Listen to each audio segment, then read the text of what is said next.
కావేరి ఓ ఉప్పొంగే ప్రవాహం. దక్షిణ గంగా అయిన కావేరీ నదీ తీరంలో అనేక పుణ్యక్షేత్రాలు వెలిశాయి. ఈ నదీ తీరం పొడవునా అగస్త్య మహర్షి శివలింగాలను ప్రతిష్ఠించారు. వాటిల్లో కొడగులోని సిద్ధాపురం సమీపంలో ఉన్న అగస్తేశ్వర దేవాలయం ఒకటి. ఆ దేవాలయం సమీపంలో కావేరి ప్రశాంతంగా ప్రవహిస్తూ ఉంటుంది. అగస్తేశ్వర దేవాలయ నిర్మాణం విభిన్నంగా ఉంటుంది.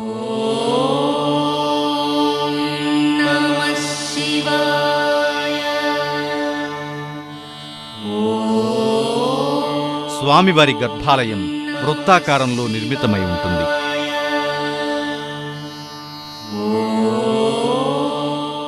కలశాన్ని కూడా వృత్తాకార గోపురంపై ఏర్పాటు చేయడం విశేషం.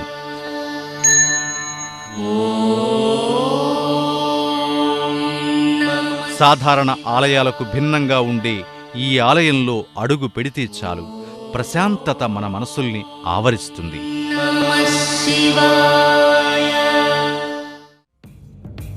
ముఖ్యంగా ఈ ఆలయంలోని ముచ్చటైన శివలింగాన్ని ఎంతసేపు చూసినా తనివి తీరదు. చూసిన కొద్దీ చూడాలనిపించే ఈ శివలింగం నల్లని రాతితో చేసిన తీరు ఆకట్టుకుంటుంది.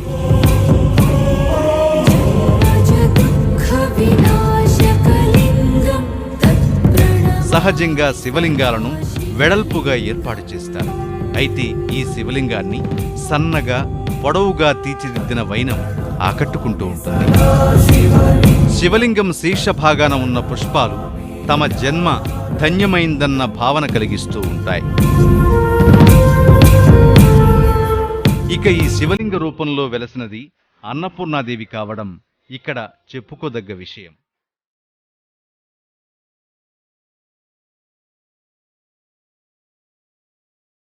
గుహ్య అగస్తేశ్వర దేవాలయంలో అపురూపమైన లింగ రూపంలో వెలసిన అన్నపూర్ణేశ్వరి దేవి భక్తులను తన చల్లని చూపుతో రక్షిస్తోంది.